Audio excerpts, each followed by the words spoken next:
Hello, guys. Good afternoon or evening, wherever you are watching us. Welcome back to the LiME Academy podcast.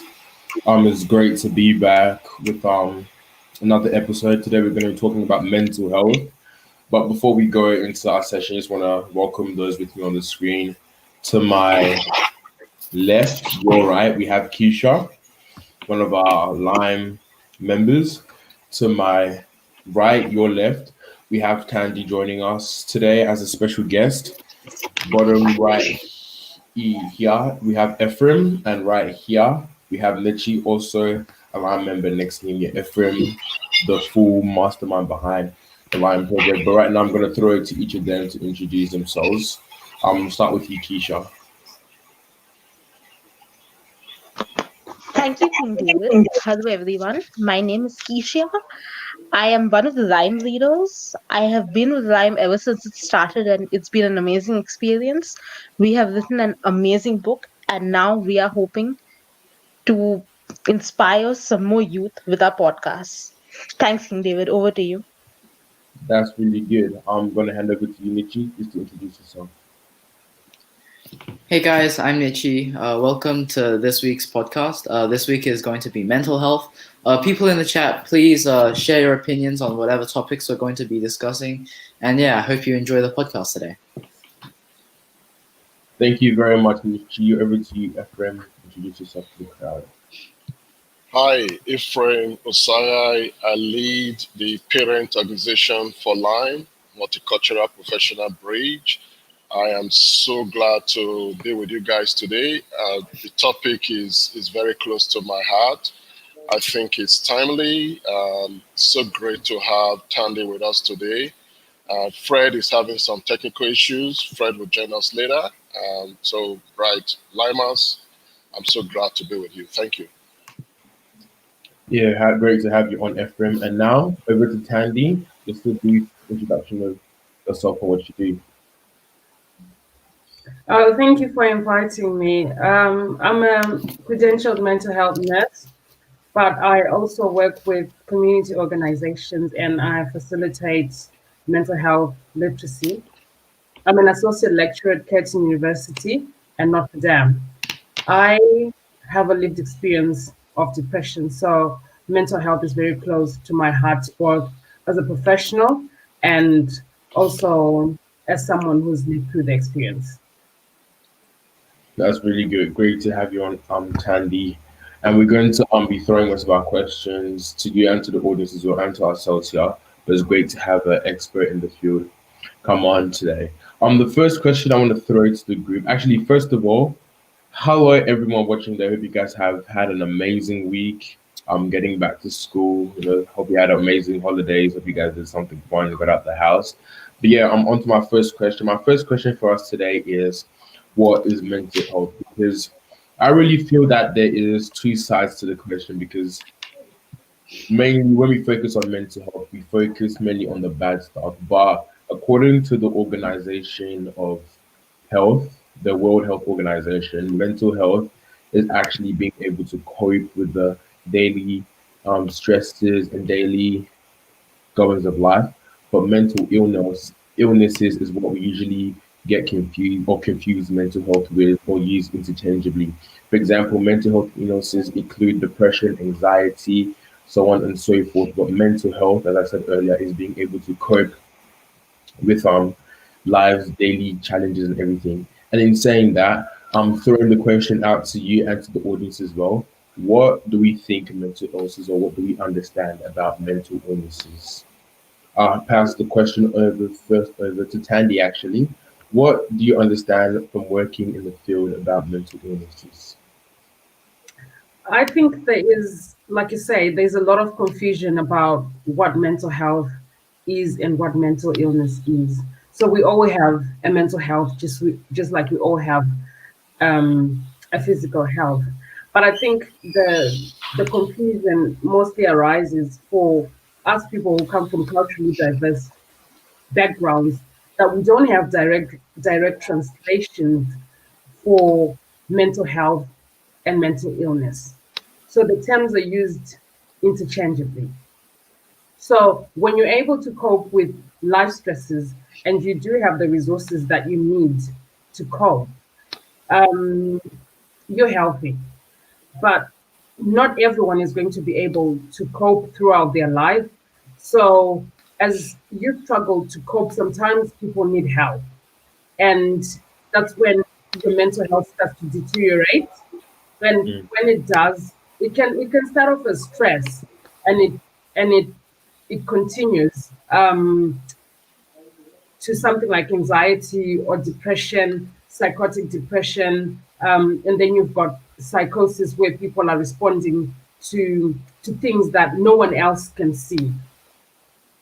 And again, the danger is for us from culturally diverse backgrounds, we don't Yeah, have words for all this new terminology that we're coming yeah, across. yeah. And that's so true. That's so true. And yeah, it's true because even yeah, recently, like in the African culture or whatever culture, most cultures, they don't really have terms for all these things because they think, yeah, it's just a Western thing. But people go through these things, and if there isn't any word for it in your culture or in your background, you play it off as, oh yeah, it's just something that's happening to them only, but it's happening to a lot um relation of those on earth, especially to us teenagers, especially with the rise of technology and just our generation in general. It's being hard on us. And again, I'm going to throw that same question all over to Nichi. What do you understand about mental illnesses and mental health as a whole? The way that I've been brought up is that mental health can also be paraphrased as well-being.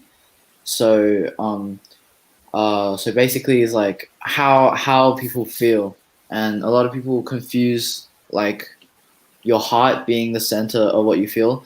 But we all know mental health, mental illnesses, it's all in the head. And ultimately, the brain decides how we think and how we feel. And So true. a lot of the times, the decisions we make and the actions that we do have a very big influence on our mental health, which is why Yeah, I think that there's a lot of sense of things like not being enough or always trying to satisfy others yeah, so when true. really there has to be an understanding of well-being of Yeah, oneself. Yeah. yeah, so true. So true. And I'm gonna pass that same question on to Ephraim. As being a parent, what is your understanding of mental health and mental illnesses? Was that for me, King Oh David? yes, sir. Yes, sir. Yes, I think again it's good to have someone like Tandi on the show today, paying for the expert, and King David. You started it earlier on. For me, it's really I'm still on the learning curve, understanding this complex situation. But I just feel that when someone is not able to do the things that they would normally do Yeah. as somebody that is well. Hmm. For example, practically, if you are very maybe as a parent, you could not even take care of your children because you are overwhelmed Yeah. over and above the usual situation. Because people could be tired, that's okay. But if you are just overwhelmed that you cannot perform as a father, for example, Yeah. or as a Mm. mother, Yeah. then that becomes a thing of a concern. Mm. And with our culture, sometimes it's called many other things other than what it is. So I'm really grateful that I'm here today. I want to learn more, but that is my understanding, King David. Yeah, I dig that. I dig that. And I'm going to move on to the next question. And the next question is, what are some causes for mental health? I'm going to start off with Keisha. Keisha, with yeah, with just finished school and everything. In what you've experienced, or if you've met anyone that has experienced mental health, what do you think are the causes for mental illnesses to start up in a person? Because they are, it is a neurological thing, and sometimes it is from birth, and people like new neurons and things don't form properly in the brain. But as a person gets older, what are some causes for a person to start up some mental illnesses?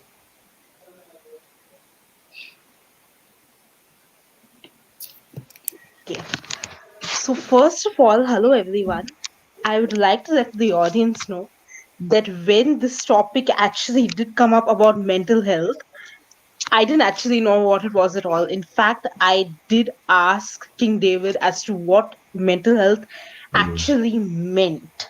Because I thought that it might mean like things like mental illnesses, but he said no, obviously it isn't, because it's the overall Mhm. state of well-being and all that sort of thing. And I feel that the reason why mental illnesses could actually be around so often is probably because sometimes people are putting us down, Yeah, so that very is not true. good for our well-being. Maybe our friends say that we are terrible at something, or the teachers itself, they keep on giving you like really bad, not complaints, but as in if they do it very Mhm. often, I feel that that affects our state of Yeah, mind.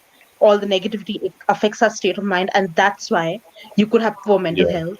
It could possibly be caused due to stress as well, maybe. yeah, Sometimes you're stressing a lot and we don't actually take as much care of ourselves, yeah, etc. yeah. Thanks, King David. Over to you. No problem at all, no problem at all. And yeah, a lot of what she said is true.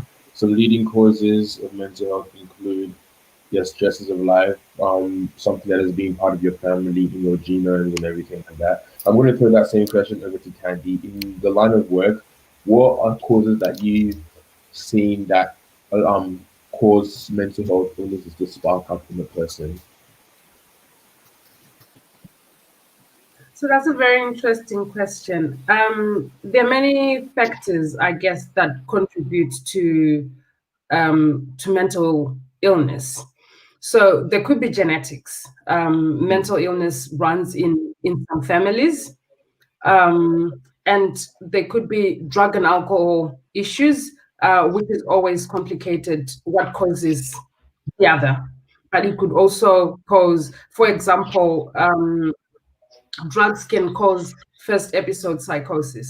So people can take drugs and they interrupt with their neurotransmitters in the brain, and this can cause them to again experience things that no one else is experiencing. And Yeah, sometimes what we see. So that could be another cause.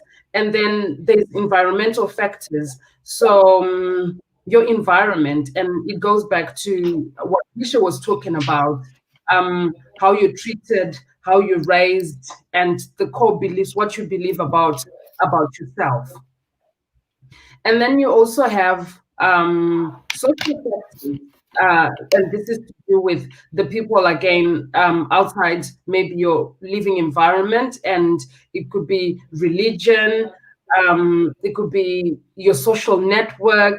All of these things are important, and they do contribute to our overall well-being, or not.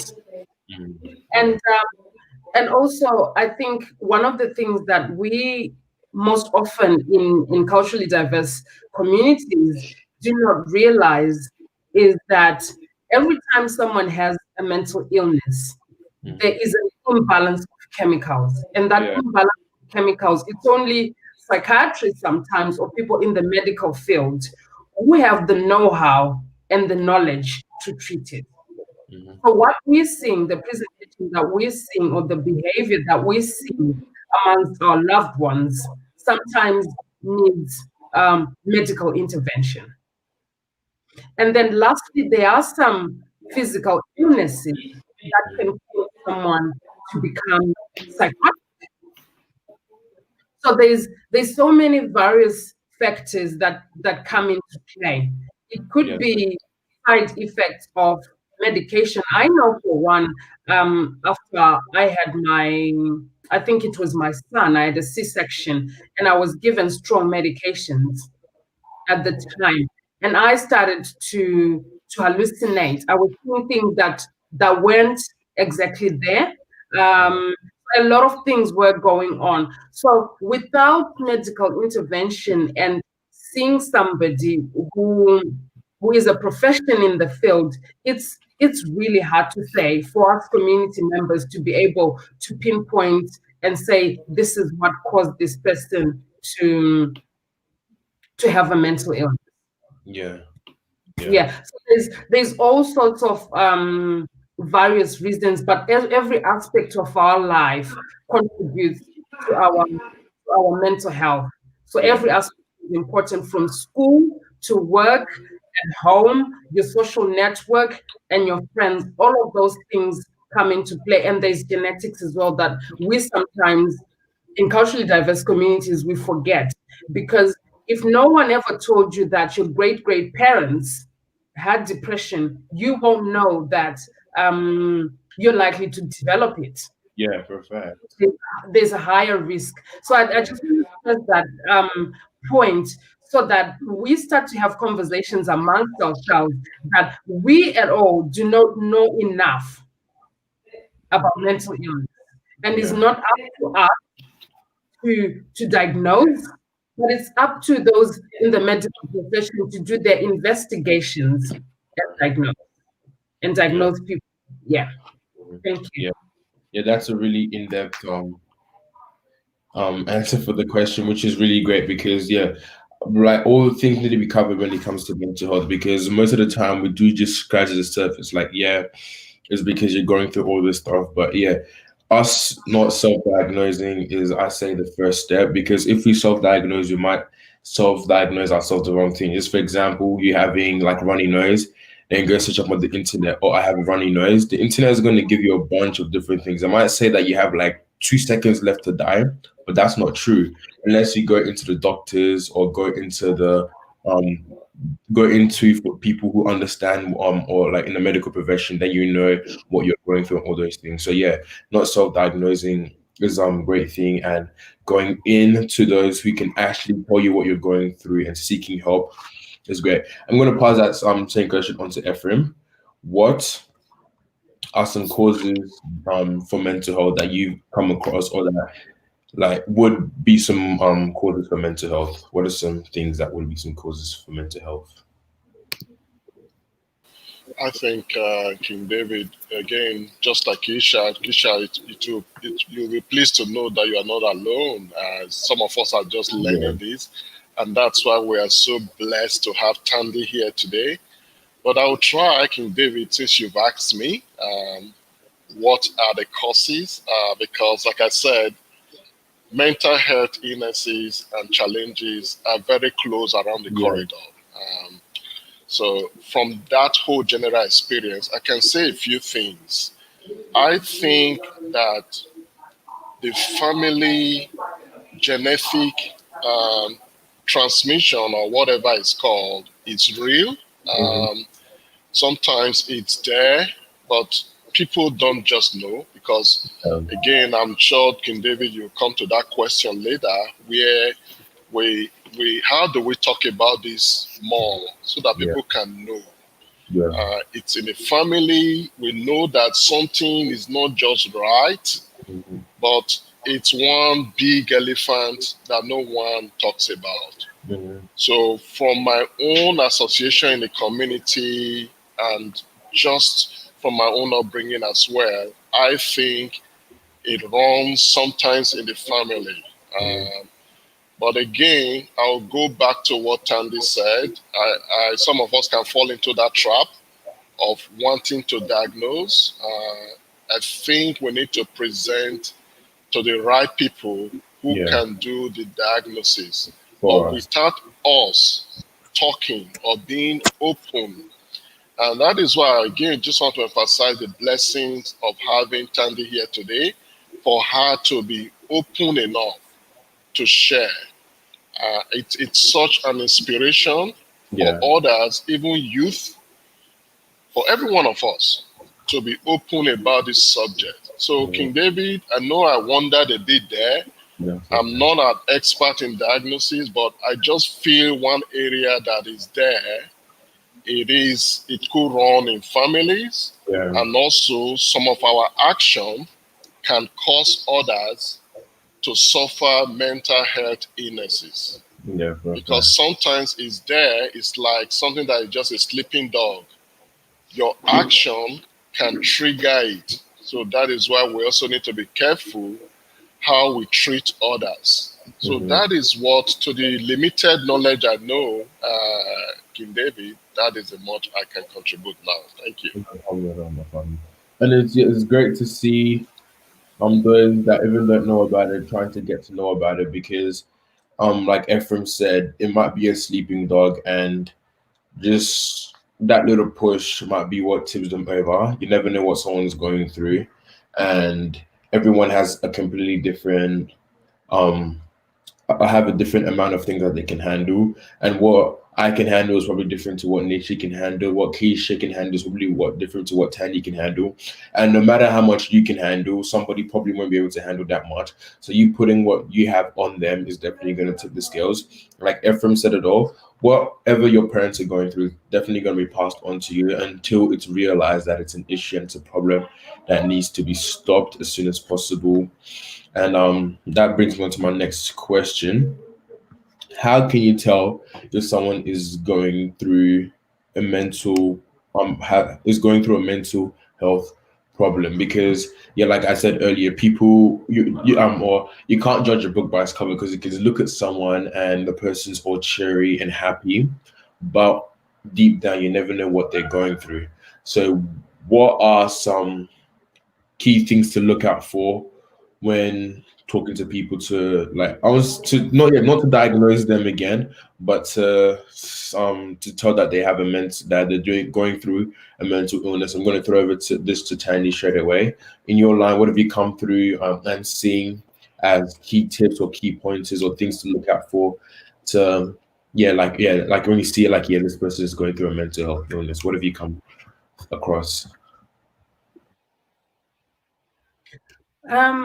So to answer this question, I think I am going to have to say we need to listen to our bodies for ourselves, because everything that you experience mentally, you experience it physically first.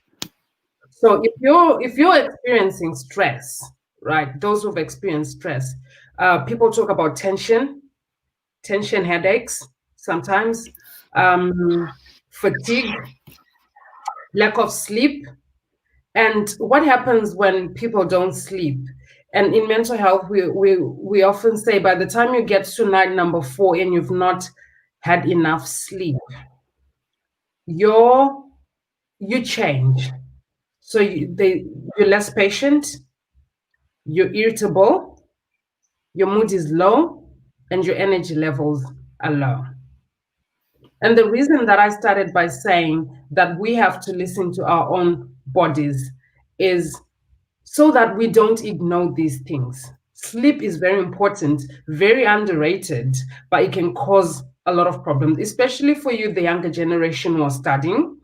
Um, it affects your concentration levels and the pressure that you have of exams and socializing with your friends. All of those things then now come into play. But if you have people who know you, listen to them. So I know for myself that when I haven't slept well, I begin to lose patience, and I'm irritable.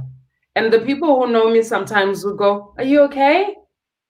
And that makes me think, because it means they're sensing that something is not right. So I think most people are used to saying, "Yeah, I'm okay." But then if you get into the tendency of listening to your body, you will then go back and realize that maybe I was a bit irritable. Then what is going on with me? So people will present differently to you if you know them. And that's the start of a conversation. Is everything okay? You look tired. And tiredness, again, it could be related to lack of sleep. So that's how then stress then starts to manifest. It could be that you're not sleeping because you're ruminating or you're overthinking, something is on your mind. Or people will come and tell you. But I am of the generation, and I think a lot of people who were taught to listen to respond. But if you're really going to be there for people who are going through struggles, you have to learn to listen and understand. Yeah, perfect. Yeah. And by this, I mean, not give unwarranted advice, but just be there for people so that they can then go into the details of telling you what is going on with them. So the Mhm. moment you notice that people have changed in a respectful manner, Yeah. sit down and tell them exactly what changes you're noticing in Yeah. them, because sometimes, because of life, they might Mhm. not notice themselves if they're not in tune of listening to their bodies. They Okay. might not know what is going on with them. So just being respectful, being kind and compassionate when people start to change, and sitting Mm. down, that might that might help. Mm. So amongst your social networks, amongst yourselves, it's good that we start to have these conversations about, you're a bit different. I don't know what's going on with you, but I'm a bit worried about you. And we normalize those conversations and be Perfect. open. Yeah. Yeah, that's so true. That's so true. I'm gonna chip in here as well. Like Tandy said, we have to, like, our generation, I won't say we're a quick generation, but we are a quick generation. We want things to happen and happen quickly. When we see things, we pretend like we don't see, to like mind your own business. But yes, in some instances it's good to mind your own business, but in some instances, definitely not safe to mind your own business. And we need to really get out of this, ask a question, and want, not even allow, but want simple answers like, yeah, I'm okay, I'm good. We have to dig deeper, because someone saying, yeah, I'm okay, yeah, I'm fine, they're probably, I won't say 100% of the time, but like quite a lot of the time, they're not okay, they're fine. But just putting up that front because they know that's what you want to hear, they can see that's what you want to hear. When conversating with people, actually be genuine with your conversations. When you say, hey, make it a genuine hey, make it a genuine how are you going. Don't make it a hey, how are you going? Trying to make the conversation quick and short so you can carry on with your day.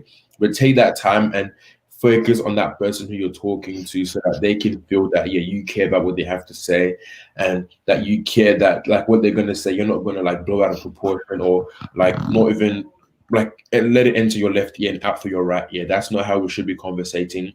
And it's something that really needs to be dealt with as at a young age before it gets too old, and people start to bottle things in, because as soon as you start bottling things in, you never know, like a volcano, out of nowhere it explodes. Even if you do calculations or do all that stuff, or you still explode out of nowhere.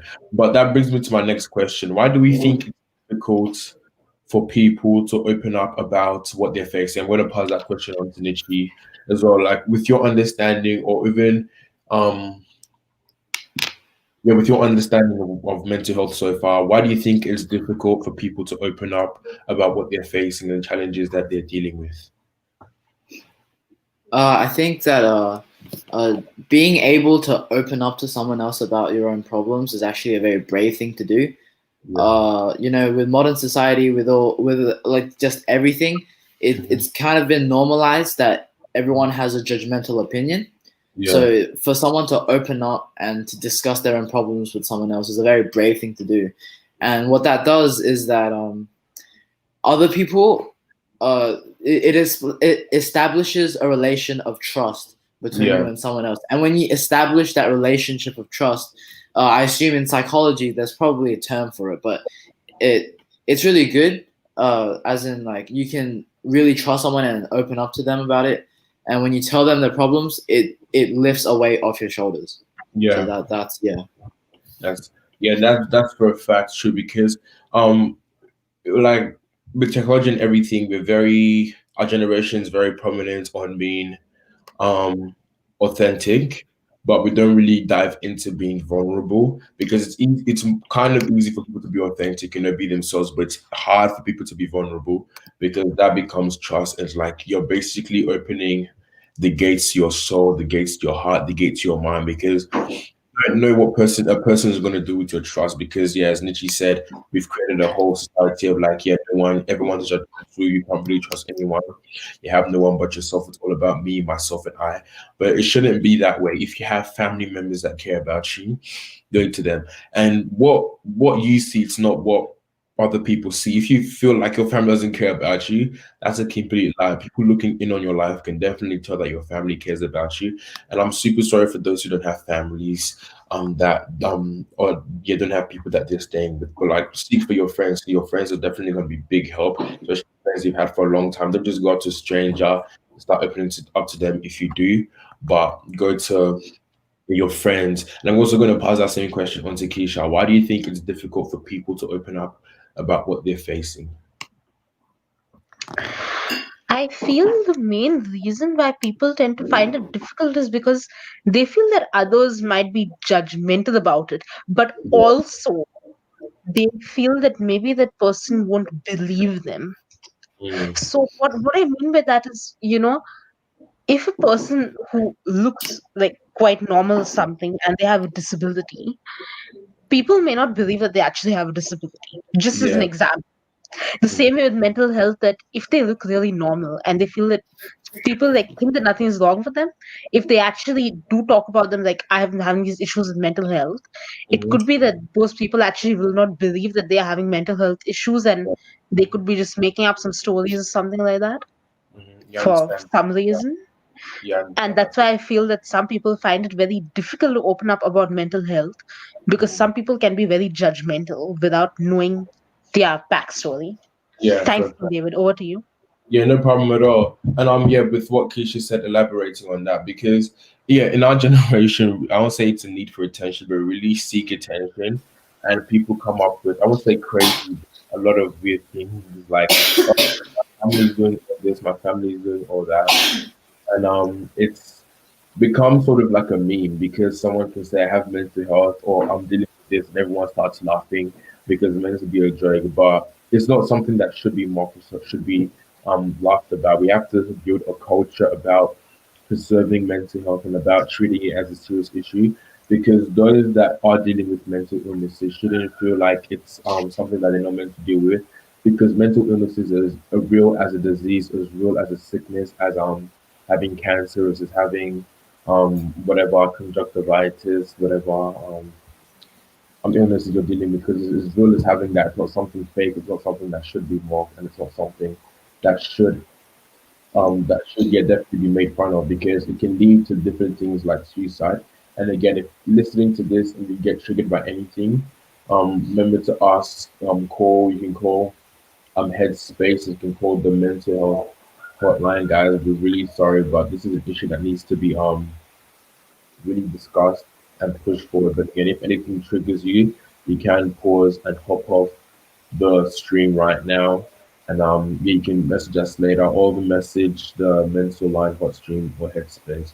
Moving on to my next question.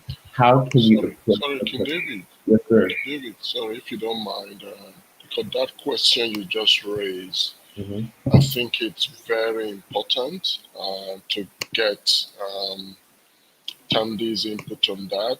Meanwhile, Nietzsche, I know we have the screenshot of Lifeline Beyond Blue in our sort of overlays or banners. If you can find them and flag them there. But while we're just on this subject, I think it's good because this is one critical area, King David, and you've really addressed it very well. Because if we cannot get better at helping people to be more open, Mm-hmm. unfortunately, that is where we could have suicide. I'm not saying that people cause it, Mm-hmm. but like you mentioned earlier on, volcano could erupt. So again, it's one act or art, depending on where you look at it, that we need to get better at. Mm-hmm. Because that could prevent somebody. It could prevent one case. And Yeah. King David, I just want to re-echo the statement you said that there are times when it is okay not to mind your business. Mm-hmm. And I know that is very provocative, especially if you are in this environment where everybody almost respect and prize their space so high. Mm-hmm.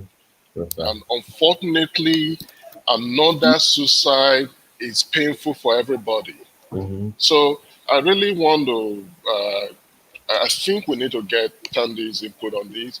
Yeah, How, for with her experience, how can we get better, especially in the cold context, where Yeah. you and I know stigma is still a big issue. I wish that word could become redundant in our dictionaries, but stigma is still a big question. So I would like to bring in Tandy there.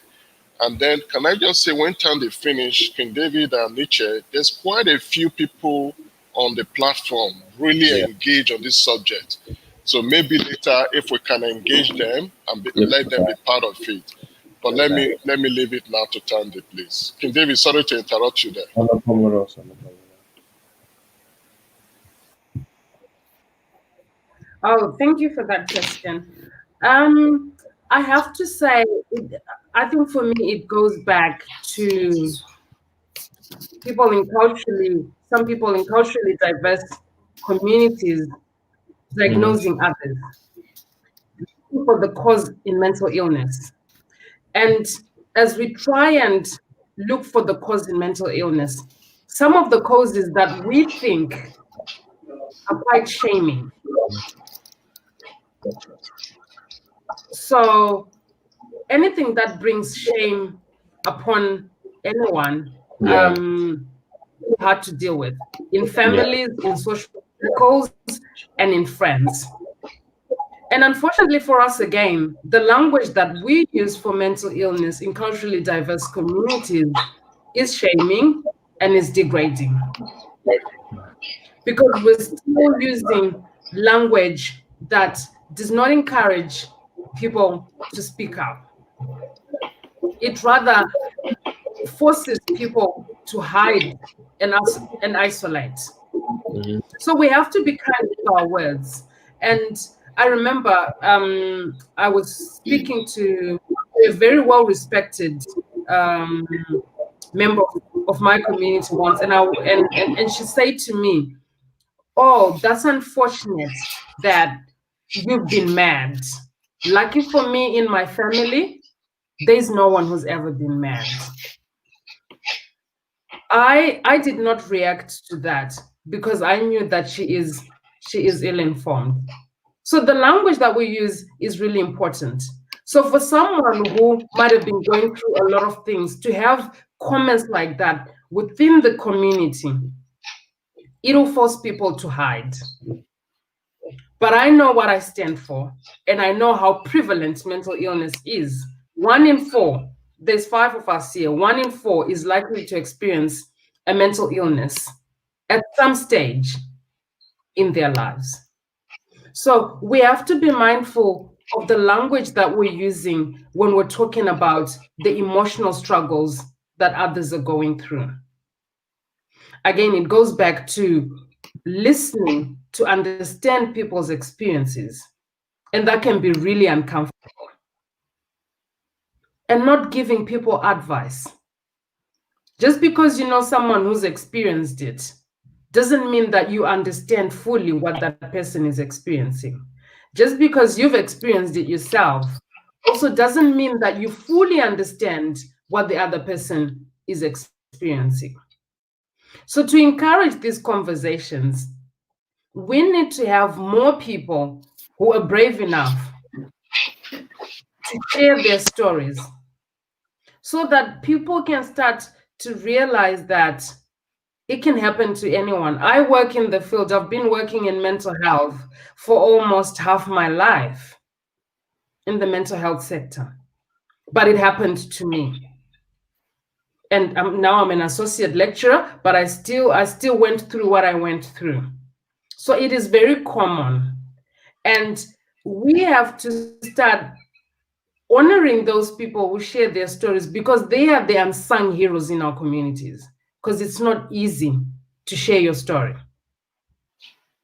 So I think in our communities and in families, let's have conversations about mental illness at the dinner table. I share my story because I want people to talk about me. And when they talk about me, they'll start looking into what mental illness is. They'll start looking into mental health. They probably might be curious enough to know, to want to know how I got better. What did I do?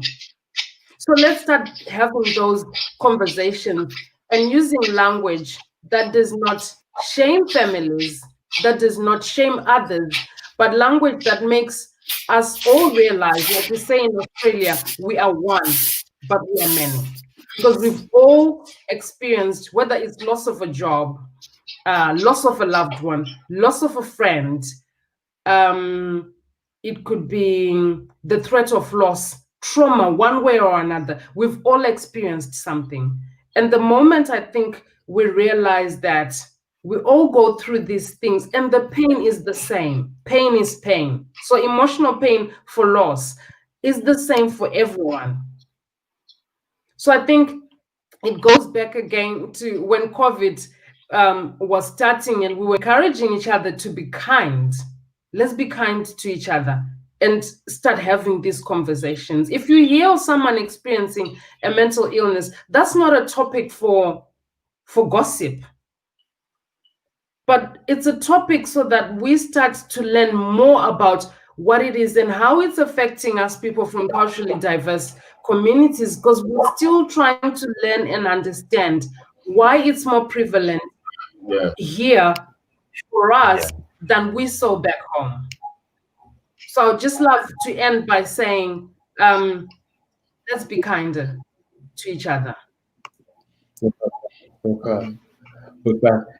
And you're touching on what Tandi talked about, things that shame other people, because most time I feel like in culturally diverse communities, it's all about keeping face in a sense, and no family wants to really be called out or anything like that. But I would say it shouldn't be that way, because there's some things that you definitely don't want to like your family to be known for and all that things. But it's mental health is not bad. It's not something that should be looked down upon. It's not something that should be shamed, because it's a real illness. Like I said earlier, it's as real as having cancer. If a family member of yours has cancer, it's not something that you would hide, but you ask people to be there for you, to support your family. When your family or one member of your family was also dealing with a mental illness, it's not something that should be hidden or something that should be shamed, but it should be something that you should ask for your relatives, your community, your friends to stick around your family and help that person who is dealing with that mental illness. And it comes back to stigma, especially again with the diverse people in our community, and it's very difficult for us to go about it. But yeah, we're going to look at a few of the comments right now and try and address some of them as best as we can, and probably leave most of it to Candy, because I'm not too deep about it. I'm just using my personal knowledge and just I would say read, what I've heard and what I've seen concerning mental illness. So Frederick, yeah, has said, I think, yeah, so, sorry, King David, not to interrupt you. You're really hosting this very well. You're anchoring it superbly. I know Fred just gave a comment. Fred was supposed to be on the platform with us, but he had technical issues, so he decided to use his keypad.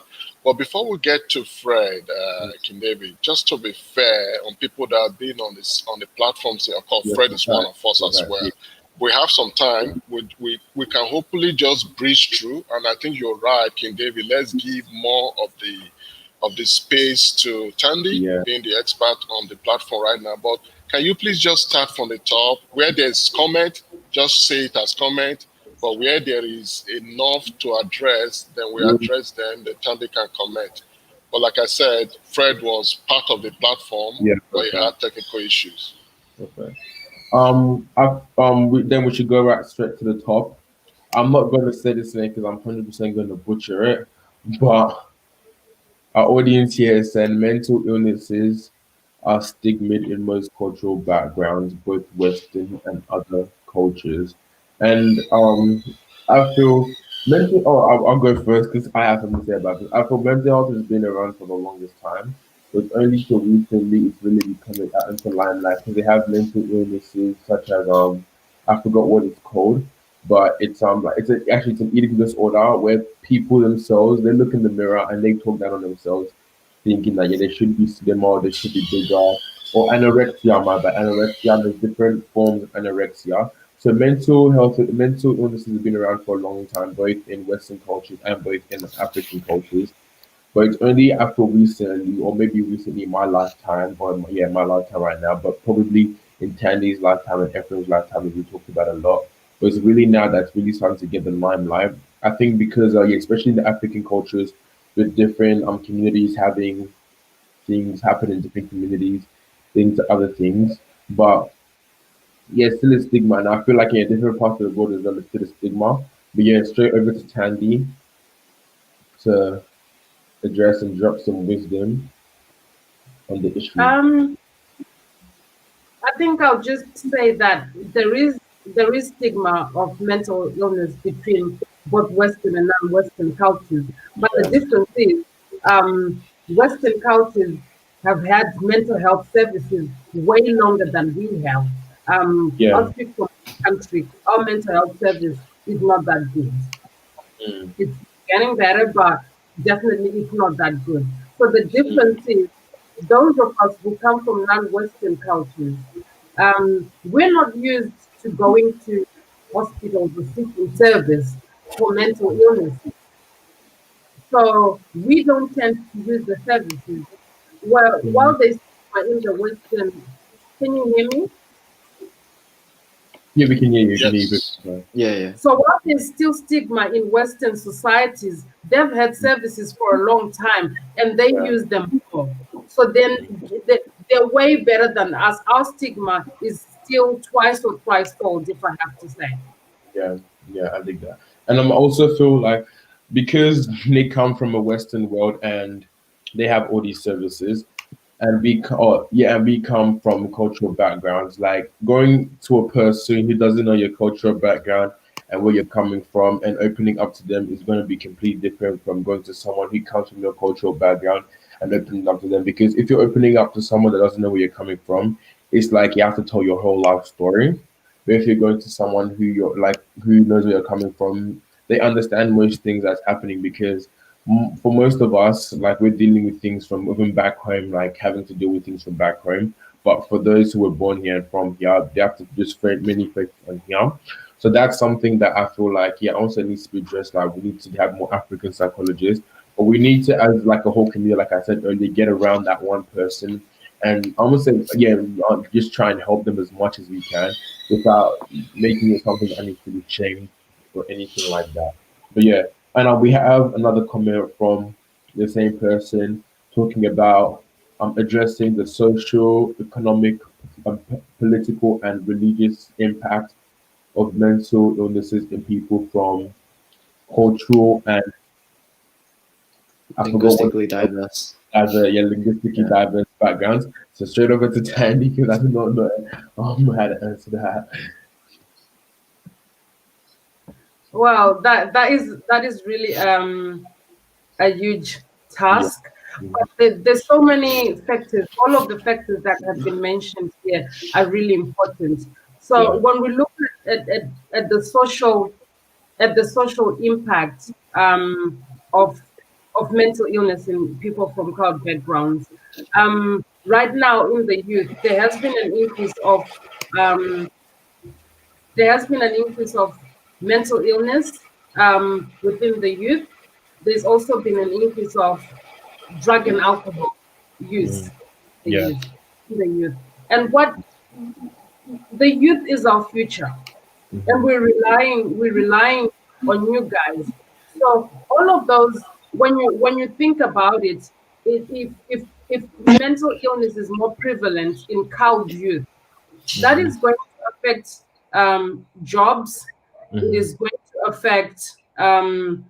to affect families, and it's going to affect the outcome of of life for the younger generation. Yeah, for a fact. For a Yeah. fact. So and when we start looking at political, we're now venturing into the policies. What are the policies saying um, for people from cloud backgrounds? You were talking about services earlier, and that we sometimes people feel that they'll be misunderstood if the service provider does not understand their Yeah. culture.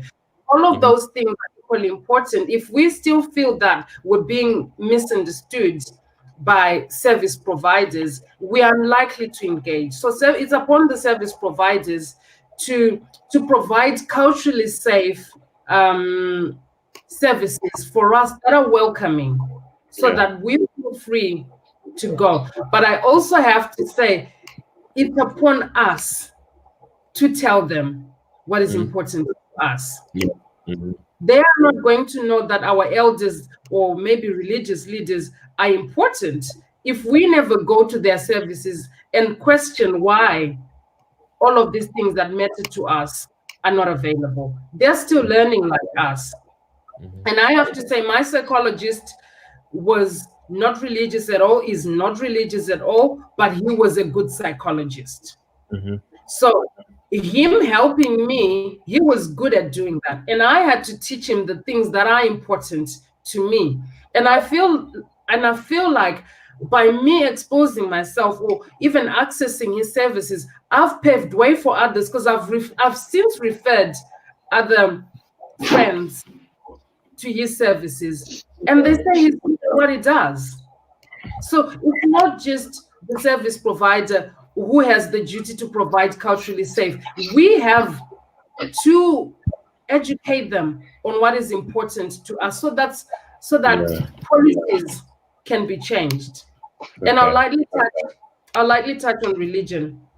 I was part of the mental health film festival. I think it was in 2018, and we had religious leaders on the panel. And this is what they've said. They have said that they're overwhelmed with mental health cases, and they do not know where to refer people. So what they end up doing is what they do best. They encourage people to pray, but mental illness and emotional pain is not their specialty.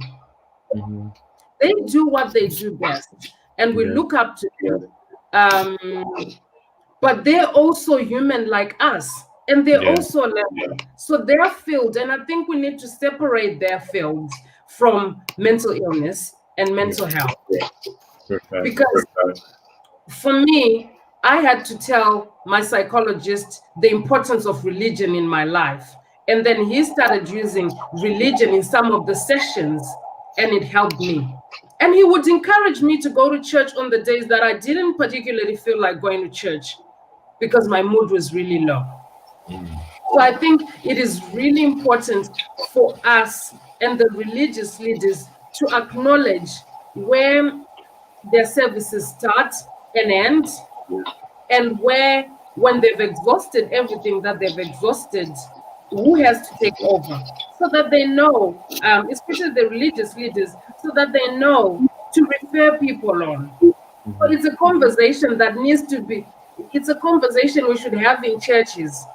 If you go to your religious leader and you have a headache or you've got pain, they might say, let's pray about it. But after a while, if you go back and you say, I've prayed, it's not working, or they might not even encourage you to pray. They'll ask you or encourage you to go and see a doctor. If you go and you're going through stuff and you tell them, it should equally be the same. If it's something that they can't help you with, they can pray for you, but they need to refer you to someone who knows what they're doing. They need to refer you to services. Yeah. I'll end there and we keep going. Yeah, that's good. We have 5 minutes left. So I'm going to quickly answer, before we move on, answer the last question raised about how can we listen and not give advice. With myself, I would say I'm considered as the local psychologist at my school and my friends, right? Because there's I would say communication is advanced from whenever it started, but I feel to listen to someone we have to employ passive communication, active listening, and active speaking as well. We should let them speak more than we answer, and we should process it, because most times people just want to rant fully.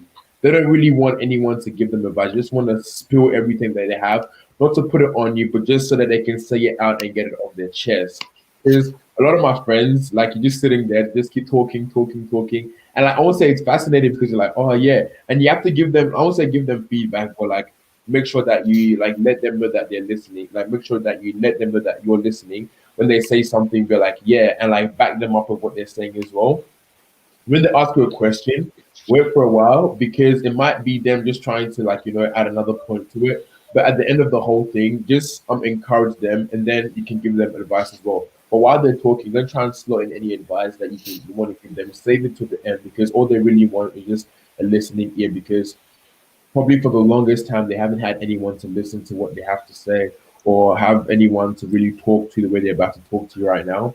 So I know it's very hard because a lot of the times, all you want to do is just give them advice like do this, do this, do this, do that. But most time, a lot of the times, you don't really want that. Just want people to be there by their side, by their corner, that they can come to you, whenever that they can come to you.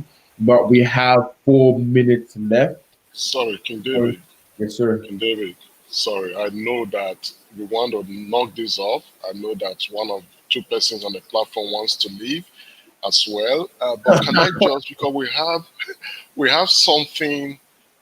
Sorry, Nietzsche, if I could just take this because we don't want to let someone on the platform go with a question that may need an answer. I think again, Tandi would just touch on this, and then we'll go to Frederick's comment because, like I said, it was supposed to be on this panel, but technical issues, so we need to just give him that last floor and get maybe everyone to just say a few things. But can I just bring this up, Tandi? We try to be careful not to address specific cases here. But is there something you can just quickly direct this person to do, just briefly?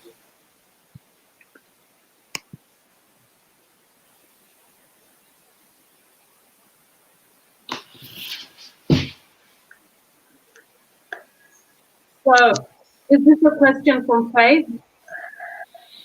It's a question from another attendant, somebody that a guest.